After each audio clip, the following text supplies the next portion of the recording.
Okay, class, today we are going to be talking about constitutions. Now, you may have heard constitution or the word constitution before, which would probably be one of the most famous ones being the United States Constitution, which has the famous words, we the people. Now, that constitution was written in 1789. But you may be wondering, weren't the United States free from Britain in 1776? Yes, you would be correct. However, there is things before the big constitution called state constitutions. Now, this word is being thrown around a lot, so you may be wondering, what exactly is a constitution? Well, this is the definition: a body of fundamental principles or established precedents according to which a state or other organization is acknowledged to be governed. Or, in other words, these are the rules that governments agree to go by. So, with that in mind, then, before the big um, overall depiction of constitution that cover the United States, there were these smaller ones of state constitutions. Okay, so now we got that out of the way, we have to figure out. I wanted to pull up what each state meant by their constitution. So I specifically picked out New Jersey. So as I share my screen with you, I would like to show you New Jersey's constitution. I think it's unique because there's been at least three of these. So let's take a look at these three constitutions. As we can see, the first one being in 1776, then again revised in 1844, and then again in 1947. So let's take a look at these. I want to highlight some things that I think are important, that you can see important, that are can be evidence of seeing change over time. So as we start, New Jersey starts with all inhabitants. Even these first words are super important. All inhabitants, what does that mean?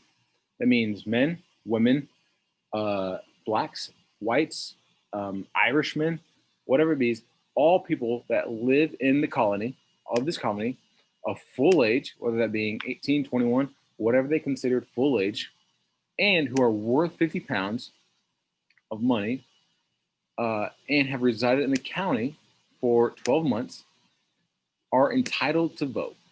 Okay, so here we have anyone who's been in this land for this amount of time and is worth this much, that has land, doesn't matter race, doesn't matter gender, is able to vote. Now, that's awesome. We see that there's really not a whole lot. There shouldn't be a whole lot of disputes. You play a part. You have land. You take care of this land. You are worth money. Um, you have a desire to work within the government. You have this right to vote. Sweet, that's awesome. But now we see a revision. Now, why would this be revised? Well, in 1844, we have this desire to have a hunger for power. So during this time, we kind of have to know a little bit of context. So there's, again, normally two parties going at it. There's the Democratic Republican Party, one party at this time, and the Federalist Party. Now, the difference is that women tended to vote Federalist while men were voting Democratic Republican. So the way they did this was they changed a little of the Constitution. We can see this in the first line: all men. Okay, so here we see all men compared to, we'll just make a quick line, compared to all inhabitants. All right, so this is the kind of plan that people in government, mostly men, were trying to make to get their way. However, it doesn't end there though. So all men by nature are free, independent, and have certain natural and unalienable rights. This is true. Like, these are good things, even if it is singling out men, which I don't agree with. It's still pointing out, has good points though, that the first part didn't necessarily have. They have unalienable rights, and they are, to which are those who enjoying and defending life and liberty, acquiring, possessing, and protecting property, and pursuing and obtaining safety and happiness. Those are good things. I think we should all agree with those. Those are sweet. Now, again, in more modern times, we see change again.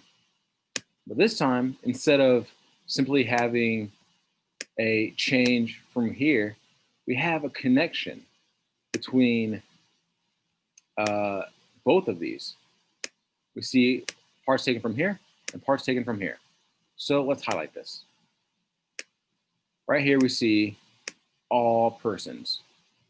So now this is highlighting more towards this, all inhabitants. All right, we see that. Okay, sweet. Well, okay, what about now all persons? Do all persons have anything to correlate with this? Absolutely.